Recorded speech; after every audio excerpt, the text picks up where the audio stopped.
Assalamualaikum warahmatullahi wabarakatuh. Alhamdulillah bertemu lagi bersama materi pramuka ya. Kita akan membahas tentang poin SKU keagamaan. Di mana di SKU penggalang ramu ya, ada di poin awal-awal 1, 2, 3, dan 4. Tapi yang akan kita bahas 1 sampai 3 terlebih dahulu.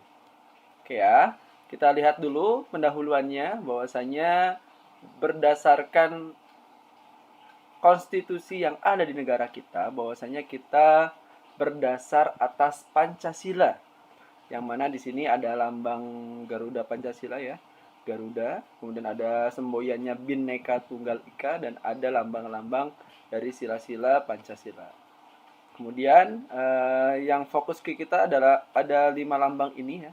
Pertama lambang bintang yang menandakan ketuhanan yang Maha Esa, rantai kemanusiaan yang ada dan beradab, pohon beringin persatuan Indonesia, kepala banteng kerakyatan yang dipimpin oleh hikmat kebijaksanaan dalam permusyawaratan perwakilan, dan yang terakhir ada padi dan kapas, keadilan sosial bagi seluruh rakyat Indonesia.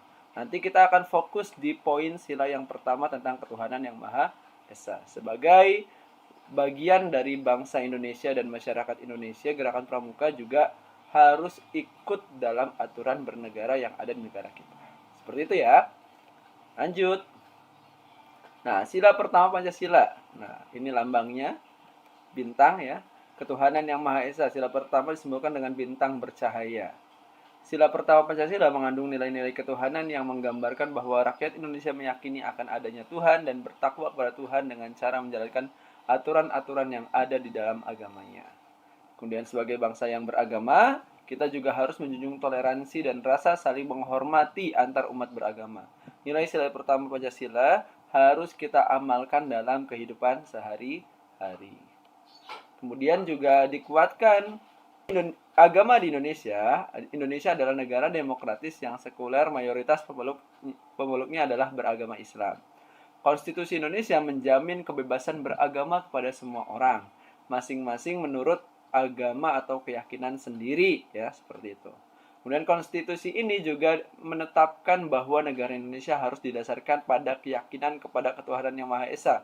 Kondisi tersebut juga merupakan prinsip pertama Pancasila, yaitu filosofi negara Indonesia yang dibeberkan Presiden Soekarno pada tahun 1945 saat kemerdekaan Indonesia.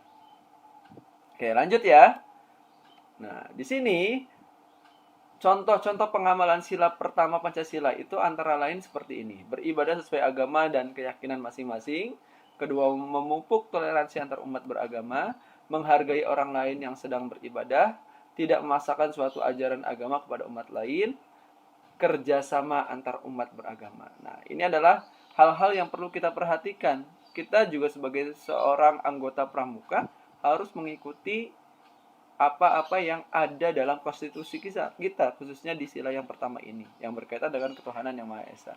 Dan kebetulan ada pula di poin-poin SKU yang akan kita laksanakan. Seperti itu ya.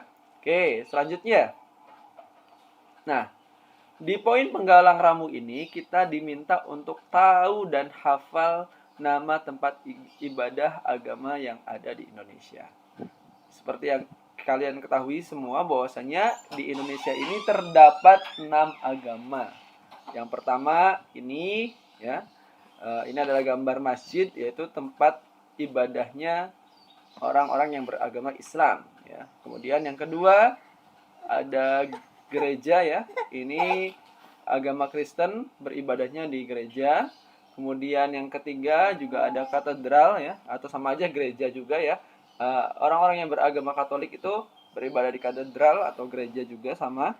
Kemudian ada agama Hindu itu beribadah di pura ya, tempat ibadahnya namanya pura. Kemudian ada juga agama Buddha, tempat ibadahnya itu di vihara. Kemudian yang keenam ada agama Konghucu, yang mana tempat ibadahnya disebutnya kelenteng.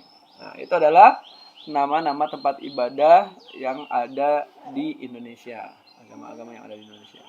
Selanjutnya, selain mengetahui tempat ibadah, kita juga diminta untuk tahu hari besar agama yang ada di Indonesia. Apa saja sih? hari besarnya, ya tentunya kita sudah tahu bersama kalau Islam itu Idul Fitri, kalau Kristen tentunya adalah Natal, Katolik pun sama ya, hari rayanya adalah Natal, kemudian juga ada Hindu yaitu harinya raya Nyepi, kemudian ada juga Buddha hari raya Waisak, kemudian juga ada Konghucu yang hari rayanya atau peringatannya adalah Imlek. Nah, seperti itu. Itu adalah yang harus dikuasai oleh anak-anak semua calon penggalang ramu. Nah, itu materi kita untuk hari ini. Mudah-mudahan semuanya bisa untuk menghafal dan mengetahui semua nama tempat ibadah dan hari besar agama yang ada di Indonesia. Demikian ya. Mudah-mudahan berkenan. Mohon maaf atas segala kekurangannya. Terima kasih banyak atas segala perhatiannya. Assalamualaikum warahmatullahi wabarakatuh.